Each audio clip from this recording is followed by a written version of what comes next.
سبق ذكره مشاهدينا الكرام. الكونفدرالية الإفريقية لكرة القدم قامت بتقديم الندوة الصحفية التي تسبق مباراة المنتخب الوطني أمام نظيره التنزاني. الندوة الصحفية كانت مقررة يوم غد، أي 24 ساعة قبل المواجهة الثالثة للمنتخب الوطني في العرس الإفريقي بعدما ضمن تأهله للدور الثاني بعد الفوز أمام كينيا والسنغال. إذن فنتابع، ننتقل الآن إلى القاهرة. Une question par journaliste, hein? Et après s'il faut refaire un petit tour, on recommence. Hein? Voilà, s'il vous plaît. Qui pose la première question là en face de moi?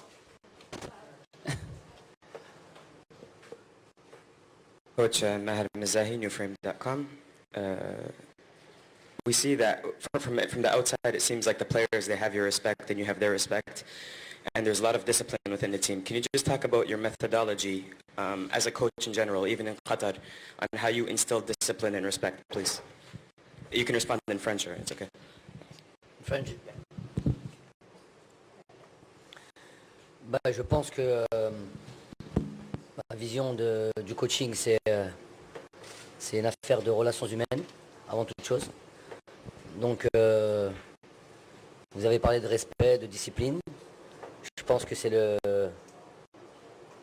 minimum à avoir si on veut espérer gagner, tout simplement. C'est à partir du moment où on vit en communauté, il est important d'avoir des règles. Le sport de haut niveau requiert et demande une exigence sans faille sur cet aspect-là, la discipline. J'ai même pas envie de parler de respect. Le respect, il s'obtient, il n'y a pas de méthodologie pour ça.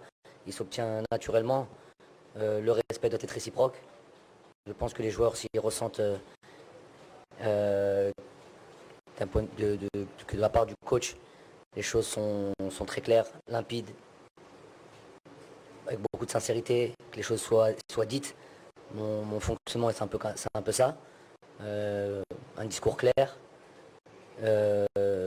direct, ce qui peut vous paraître peut-être normal. Peut-être que dans ce milieu-là, ça ne l'est pas. Donc, moi, c'est mon fonctionnement. Les choses sont bien établies, les règles sont bien établies, mais des règles que tout le monde partage aussi. Donc il y a beaucoup de communication aussi à avoir, la connaissance un petit peu du joueur, ce qu'il ressent et comment il vit les choses. C'est aussi un atout. Voilà, l'aspect psychologique est essentiel dans la notion de travail et de communion avec son groupe.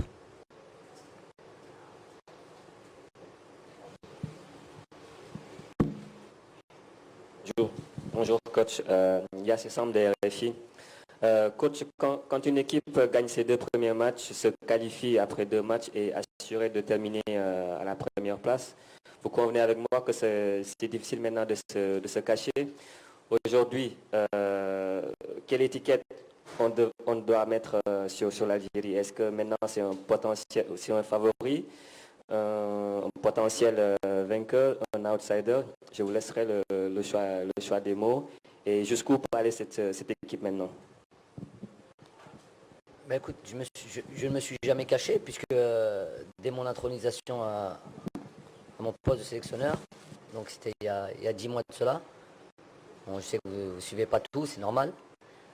J'ai dit qu'on était venu qu'il fallait d'abord se qualifier. On était encore au tout début des qualifications de la CAN. J'ai dit qu'on irait d'abord. Première étape, c'était important de se qualifier, ce qui n'est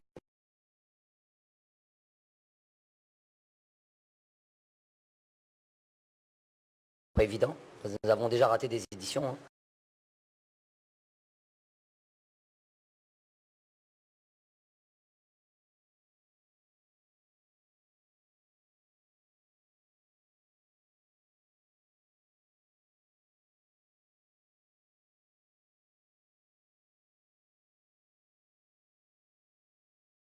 dans le passé, dans un passé récent même. Et dans un second temps, de venir participer, pas seulement participer, qu'on venait avec les ambitions de gagner. Donc ça a été beaucoup repris. On a beaucoup aussi interprété ce que je disais à la guise de ceux qui en parlaient. Les choses étaient claires, on est des compétiteurs. Mais j'ai dit que c'était valable pour nous comme c'est valable pour beaucoup d'équipes ici. Je suis sûr que même la soi-disant plus petite équipe ici a cette ambition-là d'aller au bout et de la gagner. Maintenant il est vrai qu'avec les deux matchs, ces deux victoires-là, notamment avec cette victoire contre le Sénégal, qui est le numéro 1 africain, vous me dites, ouais, on peut plus se cacher. On ne s'est jamais caché. Maintenant, il y avait une réalité, il y avait des faits. Regardez notre position au classement FIFA en Afrique. On n'est pas dans les premiers. Donc, ce n'est pas seulement avec des mots dire qu'on est favori, outsider. C'est avec les matchs. Les matchs nous permettent d'engranger des points déjà. C'est ça le plus important. Donc, et puis d'engranger de la confiance. Mais on sait qu'il y a un long chemin, qu'elle a demain, peut-être pas contre la Tanzanie parce qu'on est déjà qualifié, mais si le match suivant, c'est un match de manière à élimination, le 8e de finale. Sinon, si on sort, il n'y aura plus de favoris, tout ce qu'on aura fait aura été oublié. Donc le football, c'est un éternel recommencement, c'est une remise en question perpétuelle. Et plus que jamais, on ne peut même pas se permettre de trop rester sur l'euphorie, puisque bon, il y a ce match de Tanzanie qu'il va falloir prendre et qu'on va prendre très très très sérieusement. Et puis surtout le match après à élimination directe où le moindre faux pas, on est dehors et on reprend un billet pour Alger. Voilà.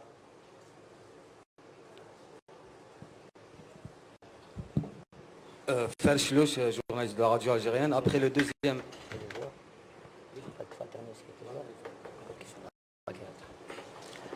Après le deuxième sacre consécutif contre le Sénégal, on parle d'un possible remaniement de l'effectif pour le troisième match.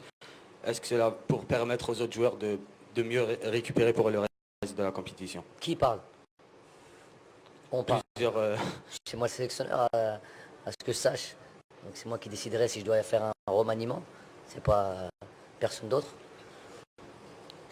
J'ai pas pour l'habitude de donner mes cartes avant les matchs, même si, et d'ailleurs c'est une marque de respect aussi pour ce prochain match. Je continuerai comme ça, c'est pas parce qu'on est qualifié, qu'on est assuré de finir premier que je vous dirai comment on risque de jouer ce match-là. En tous les cas, ce que je peux vous dire, c'est que depuis le début, on a un discours avec les joueurs qui est que tout le monde est concerné, tout le monde doit être concerné. Il n'y a pas 11 types et 11 ou 12 remplaçants. C'est pas comme ça que je vois les choses. On va gagner avec Inch'Allah avec tout le monde. Et tout le monde à un moment donné, je vais vous rappeler un exemple. Coupe du Monde 98. Je crois que Franck Leboeuf ne dispute pas un match où ils étaient déjà qualifiés, dernier match, un peu l'équivalent de maintenant là, contre le Danemark je crois. Mais à part ça, il joue pas. Et puis c'est lui qui joue la finale de la Coupe du Monde. Donc c'est un exemple, je pense, qui est important. Donc chacun doit être prêt à jouer en termes de concentration, physiquement. Voilà, et nous on fait en sorte que tout le monde est concerné, que ce soit dans les séances, que ce soit dans le travail. Tout le monde a son mot à dire et tout le monde a son importance. Maintenant, c'est vrai qu'on joue à 11 voire à 14 sur un match et que tout le monde ne peut pas participer. Mais en tous les cas, notre boulot à nous, que ce soit staff technique, l'ensemble des joueurs, c'est de faire en sorte que tout le monde est concerné à 100% par rapport au match. Chers amis, je vous rappelle qu'il y a Riyad Mahrez qui est là quand même. Hein. Donc il est en train de se refroidir. Hein. Madame.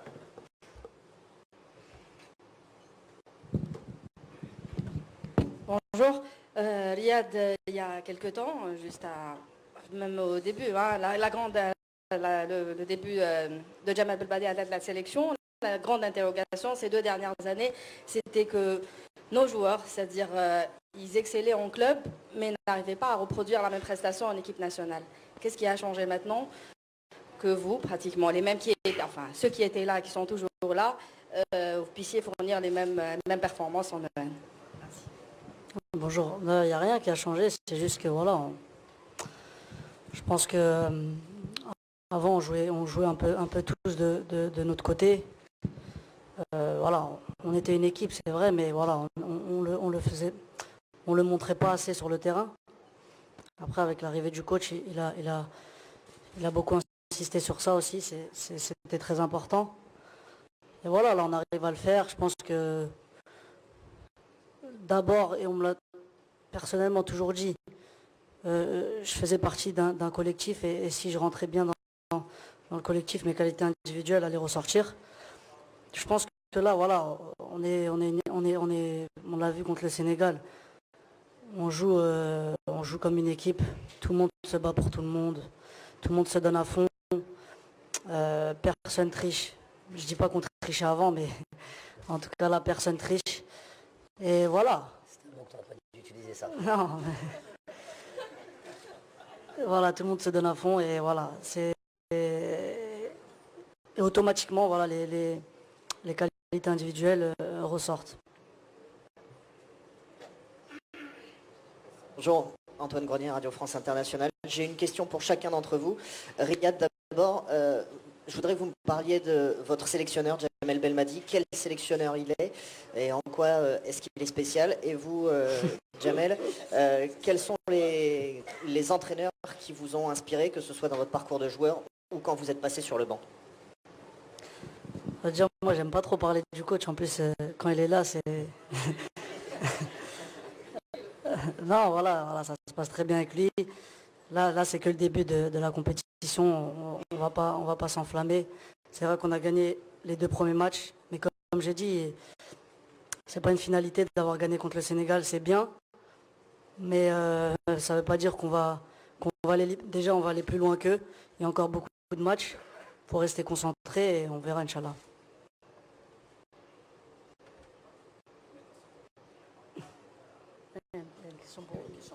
Les entraîneurs. C'est comment? Les entraîneurs qui m'inspirent.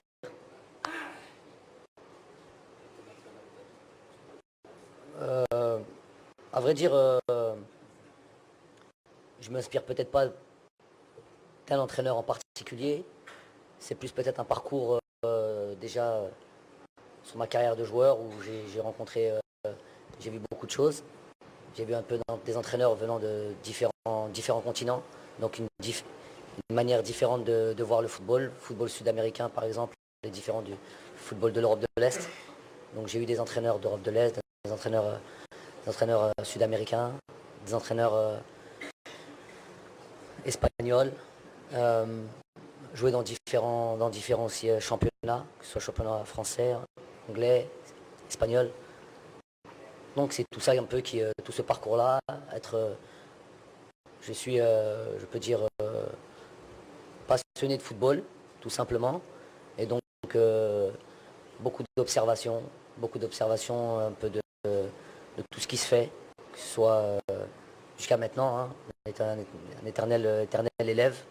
Je regarde tout ce qui peut se faire, des coachs connus peut-être et des coachs un peu moins connus. Ça peut aller dans des coachs de 2e division, peut-être des fois, dans certains championnats. Puis voilà, être en conformité avec ce que moi je ressens aussi. Ma vision aussi un peu de quand j'étais joueur. Voilà, tout ça, c'est un mix de tout ça. Puis après, on fait les choses comme on les sent. On s'invente pas aussi. Les coachs qui parlent toujours de philosophie. Je crois qu'il n'y a pas trop d'entraîneurs philosophes. Il y a des entraîneurs qui ont une vraie vision de football, qui eux-mêmes se sont inspirés, si on veut parler de l'entraîneur de Riyad, Pep Guardiola par exemple, il s'est inspiré aussi de beaucoup d'entraîneurs, que ce soit de Cruyff, que ce soit Bielsa, que ce soit d'entraîneurs sud-américains. Son parcours aussi, il a joué au Mexique, il a pu voir un petit peu ce qui se faisait. Voilà, il y a plein de choses, plein d'éléments. Je pense je vois les choses un peu comme ça, avoir beaucoup d'informations, beaucoup de données, après faire avec son ressenti et ce que l'on a entre les mains. Voilà. Riyad Mahrez, justement l'équipe nationale d'Algérie vient de gagner ses 2 premiers matchs et une première place bien méritée. Vous, en tant que capitaine d'équipe, est-ce que vous avez le sentiment maintenant que cette équipe peut aller loin? Et est-ce que vous avez parlé avec les autres joueurs? Et est-ce que les ambitions de ce groupe sont revues à la hausse? Merci. Bon, déjà, je commence par la dernière question. Non, les ambitions ne sont pas revenues à la hausse. Elles sont pas revues à la hausse parce qu'on a toujours eu cette ambition d'aller le plus loin possible. Après, ce que je ressens au niveau du groupe, ouais, tout le monde est concentré, tout le monde est déterminé. C'est sûr que ces deux matchs nous donnent plus confiance. On va aborder déjà le match de la Tanzanie d'une manière plus tranquille parce qu'on est déjà qualifié. Mais voilà, le 8e de finale, on va l'aborder avec beaucoup de confiance. Et dans l'ambition toujours de gagner. C'est ce qui fait notre force. Et Inch'Allah, on verra. Salam alaikum coach, Kamel Mehwi, Nahar TV. Coach, question sur l'état de Yassine Brahimi. Il était absent hier lors de la séance d'entraînement. Est-ce qu'il souffre d'une blessure? Merci. Oui, Yassine a un petit souci, entre guillemets, un petit souci de santé qui l'a empêché de s'entraîner hier et d'être complètement disponible pour le match du Sénégal. Mais bon, pas trop inquiétant. Il sera, Inch'Allah, disponible pour le match de la Tanzanie. Riyad Mahrez, Mohamed Djibour de la radio algérienne. La dernière fois que je vous avais posé une question, je n'avais pas eu la réponse. J'espère avoir aujourd'hui. Riyad Mahrez, quand on regarde l'équipe jouer, tous ceux qui la regardent se reconnaissent dans cette équipe. Par l'implication, par l'abnégation, la rigueur tactique. Je parle des supporters. Tout ce qui revient sur les réseaux sociaux, ce qu'on entend, ils se reconnaissent dans cette équipe. Bon, la question, elle est toute simple. Qu'est-ce qui a changé? Sur quelle corde a joué l'entraîneur, le coach, qui fait qu'on a l'impression d'avoir une toute autre équipe, un tout autre état d'esprit? Déjà, on travaille beaucoup plus tactiquement. Auparavant, avec les autres coachs, depuis Gourcuff, on a eu 3-4 coachs, déjà, on ne travaillait pas du tout tactiquement. Voilà, avec le coach, il insiste sur beaucoup de choses. On travaille plus, comme j'ai dit, tactiquement. Voilà, après sur le terrain, voilà, il a les mots pour nous motiver. Après, je pense qu'on a une équipe aussi qui arrive à maturité. Il y a beaucoup de joueurs qui arrivent à maturité, comme par exemple moi, Soso, Yassine, Bagdad. Il y a beaucoup de joueurs, 28, 29 ans, Aïssa. Après, on est entouré par des anciens aussi, Adlen et tout ça. Et il y a des jeunes comme Isma. Je pense que c'est un bon mix. Voilà, il y a beaucoup de joueurs qui arrivent à maturité. On essaie de transmettre nos expériences des Coupes d'Afrique auparavant où ça n'a pas marché. Voilà, le coach, il est arrivé en connaissant tout ça. Donc il a bien travaillé sur la motivation, comme j'ai dit, tactiquement, parce que c'était un gros chantier. Et arrivé en Coupe d'Afrique, il faut être prêt tactiquement. Je pense qu'on l'a vu contre le Sénégal, qu'on était bien tactiquement. Donc voilà, il y a eu beaucoup de choses qui ont fait que voilà, maintenant on est devenu cette équipe. Mais comme j'ai dit, ça reste que 2 matchs. On n'a pas de quoi de s'enflammer ou se prendre pour le Brésil. Ouais, c'est déjà très bien, mais on le connaît très bien, le public. Demain on perd, c'est fini. Donc voilà, déjà c'est très bien de les rendre fiers. C'est ce qu'on veut déjà. C'est déjà les familles, le public algérien. Et voilà, Inch'Allah, on va continuer à se donner à fond pour qu'ils soient fiers. Bonjour, Ouminaïd Kassi, journal Bitter. Riyad, Naby Keïta vient de passer. Il a parlé des joueurs comme vous-même, comme Momo Salah, comme son ami aussi Sadio Mané. Il dit que nous avons peut-être beaucoup d'attentes par rapport au peuple. Et nous avons toujours envie de donner le meilleur pour la sélection, mais parfois ça ne marche pas comme le veut le peuple. Est-ce que vous ressentez cette pression que Naby Keïta en a parlé? M. Belmadi aussi, par rapport à cet engouement populaire qui augmente, on sait que Vous aviez été à chaque fois, on vous a toujours demandé de gagner cette Coupe d'Afrique. L'engouement a grandi, mais de l'autre manière, on attend encore. C'est-à-dire, on attend toujours cette image que vous avez donnée lors des derniers matchs. Pour répondre à votre question, déjà moi, c'est sûr que voilà, on va pas se mentir, quand on joue dans un grand club, on a toujours une certaine pression quand on revient au bled. Pression de performer, c'est-à-dire d'être le leader technique du terrain, de faire la différence, ce qui est normal. Après voilà, je pense qu'il faut pas comparer l'Europe et l'Afrique, c'est complètement différent. Mais voilà, là, c'est sûr qu'on doit faire la différence, on essaye de le faire, mais on a besoin de tout le monde, on a besoin de l'équipe. Et comme j'ai dit, quand on a une bonne équipe, quand on a 10 bons joueurs derrière nous qui se donnent à fond et qui donnent tout les uns pour les autres, nos qualités ressortent. Répète la question moi-même. Pour l'engouement populaire à Jamel, on sait que le public algérien vous a toujours interpellé à Alger lorsque vous marchez à Alger, on veut la Coupe d'Afrique, on veut la CAN. Mais ce qu'on a découvert maintenant, c'est qu'ils disent que même si on perd, on voit un beau visage comme on l'a vu face au Kenya et surtout face au Sénégal. Je veux parler de la Grinta. Qu'est-ce que vous avez transmis à ces joueurs? Le message est bien passé. Voilà. Je pense que les choses se font par étapes et il faut un petit peu les digérer avec un minimum de temps. Si on fait un petit rappel rapide de où on en était il y a 10 mois, je pense que les choses ont évolué de manière graduelle. On a eu des qualifications, on peut dire, assez confortables. Si on part du principe qu'on n'avait pas joué ce dernier match pour se qualifier. Il y a eu aujourd'hui, si certains veulent voir un déclic aujourd'hui, c'est qu'ils ont une mémoire courte. On a fait un match très important au Togo, où depuis très très longtemps on ne gagnait pas. On l'a expliqué, et qui pour moi était aussi une sorte de déclic. Un déclic tout simplement puisqu'on ne gagnait pas depuis 3 ans.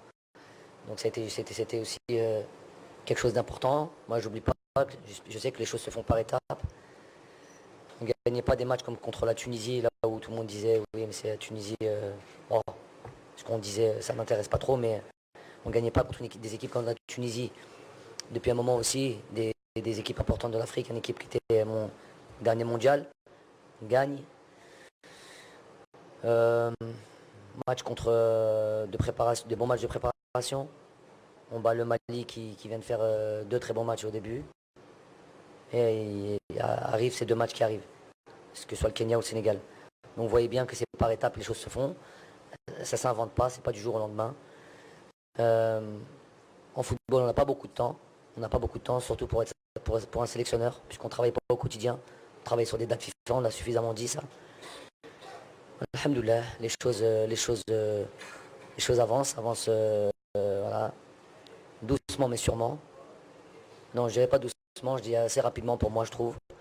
Et voilà, il faut juste continuer. Demain, s'il y a une déconvenue, c'est pas pour autant que les choses seront remises en question. Le processus de remise dans le sens ce que doit être l'équipe nationale d'Algérie est en phase depuis pas mal de temps maintenant. Après, c'est pas un match qui remet en question ce processus-là. Même si nous sommes un peu extrêmes dans nos réactions. Un coup on est les meilleurs, un coup on est les moins bons. C'est pas tout le monde qui a ces réactions-là, mais beaucoup d'intervenants, ceux qui pensent connaître le football et qui pensent, je parle de chez nous en Algérie, ceux qui pensent connaître le football et pensent analyser le football comme il se doit. Donc nous avons envie de continuer comme ça, continuer à progresser. Tout n'était pas parfait encore contre le Sénégal. Le résultat était parfait, mais le contenu, il y a encore des choses à progresser. Tant mieux. On va encore analyser ça et faire en sorte d'être prêt et pour la Tanzanie et surtout pour le 8e de finale. L'avant-dernière question là et là-bas pour la dernière. Bonjour coach, Ismail de compétition. Coach, après 2 matchs, on a marqué 3 buts, sans encaisser de but. Est-ce que parmi tous vos objectifs dans cette CAN, cet objectif, rester comme ça sans encaisser de but, en est un? Okay. J'ai 2 manières de répondre. La première, je dirais que ne pas encaisser de but, c'est une preuve de solidité, et c'est la solidité qui nous amène généralement au titre et au trophée. Peut gagner plein de matchs 1-0 ou 2-1 et puis arriver à la fin et gagner le titre. Mais j'ai envie de dire aussi, un peu de manière un petit peu légère, comme ça, dire que s'il faut gagner tous les matchs 4-3, 5-4, 6-5, et puis qu'à la fin je gagne le titre et être la plus mauvaise défense c'est un petit peu surréaliste. Mais ne pas être la meilleure défense de cette... c'est un peu surréaliste et peut-être un peu contradictoire, mais ça existe. De tous mes championnats qu'on a pu gagner peut-être au Qatar, on n'a pas toujours été la meilleure défense, mais on a toujours par contre marqué plus de buts que l'adversaire. Donc si à la fin on marque un but de plus et puis qu'on obtient le titre, le sacre, je signe tout de suite. Maintenant c'est vrai, comme je l'ai dit au départ, généralement la solidité d'une équipe et le fait qu'elle encaisse peu de buts, généralement ça t'amène à du résultat. Salam alaikum. Bonjour coach Jalali Aïch El Jazairi Awan. Coach, je suis là coach. Coach, depuis votre arrivée en équipe nationale, au début, les supporters et les amoureux de l'équipe nationale ont été marqués par votre rigueur, par votre état d'esprit, par l'idée de Jamal Belmadi. Après les deux victoires à la CAN, surtout contre le Sénégal, les gens parlent beaucoup plus maintenant des compétences de M. Belmadi et sa victoire tactique sur le coach sénégalais. Est-ce que ça représente pour vous un acquis que M. Belmadi maintenant ait vraiment cet élan par rapport aux capacités et à partir, Inch'Allah, partir loin dans cette CAN? Merci. Ouais, je ne me base pas toujours sur ce qu'on peut dire de moi en bien ou en mal. Hein. Si maintenant le curseur pour me situer sur mes compétences, c'était seulement les supporters ou les consultants, je ferai le yo-yo tous les jours, l'ascenseur psychologique tous les jours. J'ai pas que ça à faire. Je fais en sorte de ne pas trop écouter ce qu'on raconte. J'en demande autant aux joueurs quand on leur dit qu'ils sont bons à rien. Et on l'a déjà dit. Hein, notamment le joueur qui est à côté de moi, il a été beaucoup décrié. Donc au jour d'aujourd'hui, maintenant c'est un leader, c'est un joueur important. Mais il a toujours été leader et joueur important. Donc ni les joueurs ni l'entraîneur que je suis, et le staff technique, nous pouvons baser notre travail sur les on-dit et notamment les analystes du football. Nous, on se base, on sait où on va, on travaille avec... on est ouvert, on écoute, on entend, avec beaucoup d'humilité. On ne se prend pas pour ce qu'on n'est pas, mais en même temps, on a quand même quelques petites certitudes. Juste la dernière question additionnelle, pour rester à l'ère du coach. Coach, on a vu des membres de la DTN qui supervisaient des matchs et qui prenaient note. Est-ce que la DTN vous a donné des rapports à propos des adversaires de l'Algérie aussi pour les huitièmes de finale? Il y aura l'Algérie affrontera une des 5 équipes précises. Est-ce que déjà vous avez commencé d'avoir des informations sur ces 5 nations? Vous êtes qui exactement? Vous ne vous êtes pas présenté au début. C'est Boussadia Zakaria Al-Adjoua. C'est quoi ça? Télévision. Le domaine de l'observation de l'adversaire et du travail sur l'adversaire, c'est le domaine du staff technique. Il n'y a pas de personne d'autre qui peut nous donner. Je ne sais pas qui vous avez vu, moi j'ai vu personne. Moi j'ai les informations sur l'adversaire et sur le travail d'observation. Il n'en revient qu'à nous. Donc ça c'est 1, 2, C'était quoi? Les adversaires. Les adversaires, de la même manière qu'on a bossé et qu'on a préparé depuis longtemps le travail d'observation et d'analyse sur le Kenya, le Sénégal et la Tanzanie sera fait de la même manière avec les mêmes personnes. Merci à tous. Merci M. Belmadi. Merci Mahrez. Et bonne chance. إذا مشاهدينا الكرام كما كنتم تتابعون كانت هذه الندوة الصحفية للمدرب المنتخب الوطني جمال بلماضي وكذا قائد الفريق رياض محرز في انتظار مدرب منتخب تنزانيا أمونيكي. لا بأس